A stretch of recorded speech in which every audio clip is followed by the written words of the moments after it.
up guys? Joma Moves ng Kicks mo to, and today I'm going to review some items and some kicks as well, because I do have a working relationship with Sports House, and we did a shoot.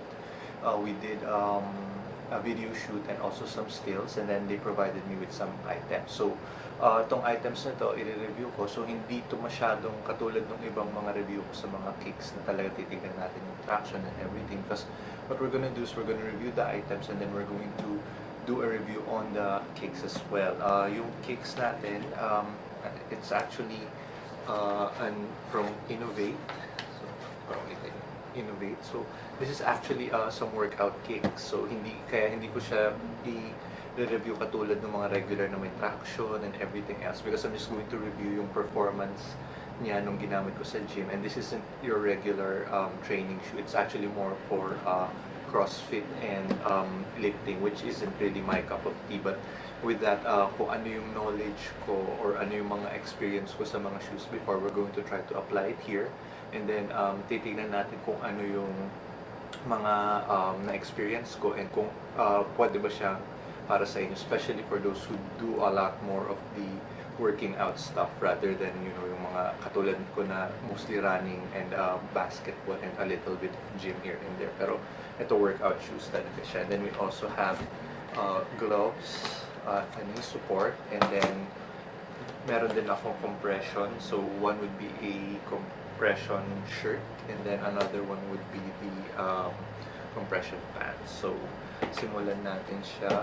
Basically, let's start with the gloves first. So, yung gloves, workout gloves siya. It's more for, yung pag nagbubuhat ka, or you're going to do a lot, or like let's say, for example, KB, or yung mga barbell, or tsaka dumbbell. So, relatively, it's mostly neoprene.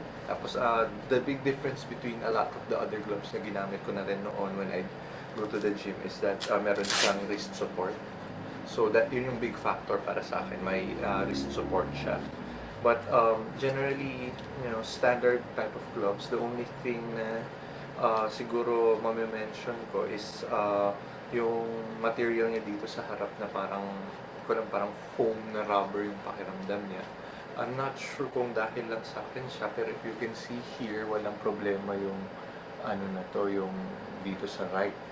Pero yung sa left, after a few times kung ginamit, medyo makita nyo may konting damage na siya. Not sure kung nakita nyo siya dyan. So, yun lang. Medyo, pero hindi naman siya tumagos through and through. Pero, of course, regular wear and tear, it might be an issue for you guys. Especially if kayo yung talagang, may mga dumbbells or barbells na may grooves na matitindi. So, yun lang yung baka you need to watch out. For ako, I think I did this when I was doing some monkey bars, kasi natitwist ko yung kamay ko sa left pag inaabot ko yung susunod na bar. So that might be a problem. But overall, okay naman siya. I think it will do for regular gym use naman. For KB lalo na, kasi meron nga tayong support dito sa wrist natin. So that is our HPS Hybrid Performance Supports gloves na binigay nila sa akin. And it usually retails for 759 pesos. So the thing with Sports House right now is that meron na silang e-commerce sa site nila, and then you can get a 200 peso discount when you order online. So you guys can check that out para if may magustuhan kayo, at least may discount kayo mga items na bibili niyo. So next we have our open patella knee support. This is with outdoor avenues. So available din to sa Sports House, and this, hindi ko alam kung ano yung price na to. I think nasa around lang to. I think it's going to be more than 500 pesos, but I'm not sure. So it's open patella support na adjustable siya. So it's mostly made out of neoprene. So ito yung itsura niya pag nakaano. Ayan siya. And then it open patella siya. So nakasuksok yung nandyan yung patella mo para hindi siya gumalaw. Which is actually timely for me dahil meron akong parang injury sa left ko na tuhod tuwing nagbabasketball or tumatakbo ako. So it's timely. Basic, looks like a basic standard knee support naman. As I mentioned, made mostly of neoprene, tapos meron siyang parang material na felty dito sa harap. So yun yung construction niya. It's a little bit for me medyo mainit siya, of course neoprene kasi. So you really wouldn't be able to wear this on ng sobrang tagal, lalo na dito sa Philippines kasi medyo mainit siya. But in terms of keeping my knee stable, okay naman siya. Stable yung patella, and then the thing with these kinds of knee supports nga lang kasi is medyo naglo-loosen siya from time to time. Hindi siya katulad nung sinusuot lang na parang sinusok-sok lang na gano'n na yun na talaga siya. Pero minsan mahirap isuot yun. Ito, mas madaling isuot, adjustable. Yun nga lang from time to time, especially if you're doing heavy workouts or even, ako nga even sa basketball, from time to time, rini-readjust ko siya kasi kahit na naka-velcro siya, minsan talaga naglo-loosen up siya. So, yun lang naman yung feedback ko dito. Kasi I actually had one of these before when I was doing some of my marathons and stuff like that. And yun talaga after, let's say, mga 10 to 15 kilometers, you have to actually check at medyo lumuluwang na siya. And then, yun nga, parang lalo na kung may injury ka, baka lalo ma-aggravate if lumuluwang yung ano. So, you definitely have to readjust this from time to time. Okay, so ito naman, this is from iTrack Sports. Actually, dalawang iTrack Sports natin. So we have yung compression na shirt, and then we also have the compression long pants. So itong long pants natin, so linabas ko na kasi. Itong long pants natin, this goes for 2,221 pesos and 75 centavos. Iba ang ano ng pricing. This is one of the things that I enjoyed most, both dun sa shoot and then ginamit ko na rin siyang pang takbo. I really enjoyed it because yung material niya, it says here, it's meron siyang parang mix siya ng lycra, ng nylon, lycra stretchable fabric, which is 87% nylon and 13% elastane. So, I've been using a lot of these both for running and of course yung pang-ilalim mo sa basketball. And this is by far one of the thinnest yet most durable feeling na meron ako. I actually have some of yung mga Nike na mas mura, hindi yung mga umaabot ng 3,000.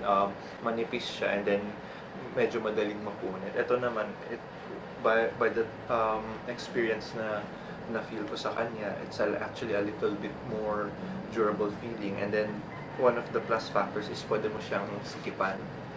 You can see may tali siya dyan. Pwede mo siyang sikipan. So that's one of the plus factors. Kasi karamihan ng mga ganitong items talagang parang garter lang siya. So hindi mo siya masisikipan. Although it does come in a lot of sizes from extra small to extra large, malaking factor na rin yung pwede mo siyang sikipan. And then yun nga, it's thin, so hindi masyadong heavy yung pakiramdam, and at the same time it does feel really durable. So yun yung kailangan mo, especially for something like this. Either pang-ilalim mo siya sa basketball, or ako usually when I run, ito lang yung suot ko. So it's very good, although it does compare in terms of price dun sa ibang mga ganitong klaseng items, like yung sa Nike kasi na manipis, I think it only goes for all below 2,000 but in terms of durability naman, feeling ko mas durable and mas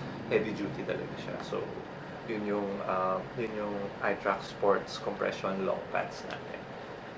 And by the way, I'll be including a link in the descriptions diretso dun sa mga items na to, and then para if you want to order or if you want to get them, you can actually just click the link and then order it from there. And then as I mentioned, may 200 peso discount na currently ongoing sa website ng Sports House as well. Okay, and next we have our iTrack Sports compression. This is actually the shirt, and it's called the Dillon Blue Running Performance Shirt. So it's made of quick dry fabric, and then may reflective line design siya, and then it's 100% Japan cotton fabric. So yun yung nakasulat sa description niya, and this one retails for 999 pesos and 75 centavos. So May benefit siya. It's antibacterial and anti-UV. Especially for running, importante ang anti-UV kasi even if your run starts like let's say 21K ka ng 4 a.m. usually by around 6 or 7 na patapos ka na ng run, medyo mataas na yung araw nun or maarawan ka. So, importante yung anti-UV na part niya, especially for running. And then, yung breathable, elastic, and quick dry, and moisture wicking. So, what they provided me was a blue version. I'll also be including a link dun sa video na ginawa namin with Sports House para makita nyo na suot ko lahat ng mga items na to at ginagamit ko siya. So, it's actually very simple design. So, if you want to have a simple shirt while you run or work out, I would recommend this. And of course, I've actually tried a lot of shirts and jerseys, fabrics, and everything. So ito okay naman siya. It's very stretchy actually, very very stretchy. Magaan din. So ideal for running and also for the gym. If you go to gyms like 360, Fitness First, and then you do some KBs or yung mga iba't ibang classes, or even just go on the treadmill, this is actually a very good shirt that I would recommend. And then relatively for this kind of shirt, yung ganitong fabric, medyo okay na yung price niya at 999 pesos and 75 centavos. I think other well-known or better-known brands would actually have this over na 1.5 yung mga presyo nila. So yun, I did enjoy this shirt. It's actually going to be a big part of my gym and running rotation if pag tatakbo ko before a big run, like before yung mga marathons talaga. If I'm gonna train, ito yung gagamitin ko. So yun, at ito yung sinasabi na nagre-reflect dun sa although I don't think meron sa likod. So yun. So this is the iTrack Sports compression shirt. This is a Dillon Blue Running Performance shirt. So if you're interested, I'm going to include a link directly to the item. Okay, and now last but not the least, we're going to review the cakes. So as I mentioned, this is actually more for working out, more for yung mga lifts natin for KBs. And then of course, if you do plyometrics and stuff, this is one of the shoes that I would actually recommend for you guys. So this is called the Fastlift 325, and it's, as I mentioned, it's more for yung mga buhat-buhat natin, weightlifting and stuff like that. So if you can see here, this actually retails for, I think, original price is 8,799, but I think it's at 50% off dun sa site ng Sports House. So if you can see here, I'm not gonna do the regular review katulad ng mga ibang ginagawa ko, but I'm just gonna provide you with some tech specs and stuff. So here what you can see is it's in terms of usually traction yung tinitingnan ko. Yung traction kasi niya wala masyado. As I mentioned, it's really for lifting and gym use. So makita mo yung traction niya hindi masyadong katulad ng mga basketball or even sa running shoes. But what this is, it provides you traction, a little bit of traction sa turf or sa mga gym floors, which is actually more than good enough. So yun, makita mo yun, may konting grooves lang siya. And then super flat yung base niya. So flat base, yun yung isang na-feel ko dito kasi usually when I go to the gym and I do some KB training and stuff like that, yung nafe-feel ko sa running shoes, lumulubog siya sa may bandang heel minsan if you're going to really plant your feet tapos magbubuhat ka ng KB or ng mga weights natin. Ito, sa design nito, it's really flat as heck. Hindi siya gumagalaw. And then yung pillars niya dito sa may ankle na portion, talagang binibigyan ka ng support yan. And then wide yung base niya dito. And then here, meron tayong external na heel cup na lalo kang binibigyan din ng support. So, full support talaga tong kicks na ito. If you can see here, meron din siyang strap. So, linalock in niya yung midfoot mo. So, para hindi siya gumalaw. So, this is actually really built for stability. The thing is, yung cushion niya near zero. Ito nga, hindi cushion yung binibigay nitong area na to. So, almost zero ang cushion because it really focuses on stability and hindi ka naman talaga masyadong tatakbo-takbo and stuff like that. So, yun.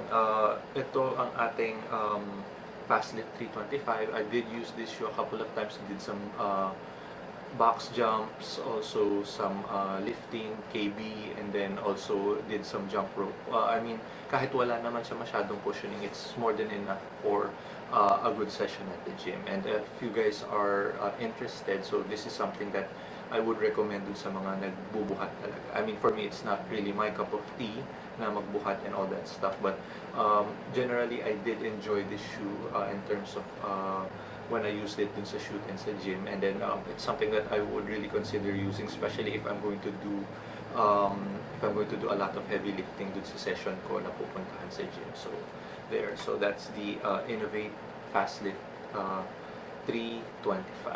So yeah, I'll be leaving a link at the description below. So if you guys are interested with these products, you can go directly to their site and order it from there.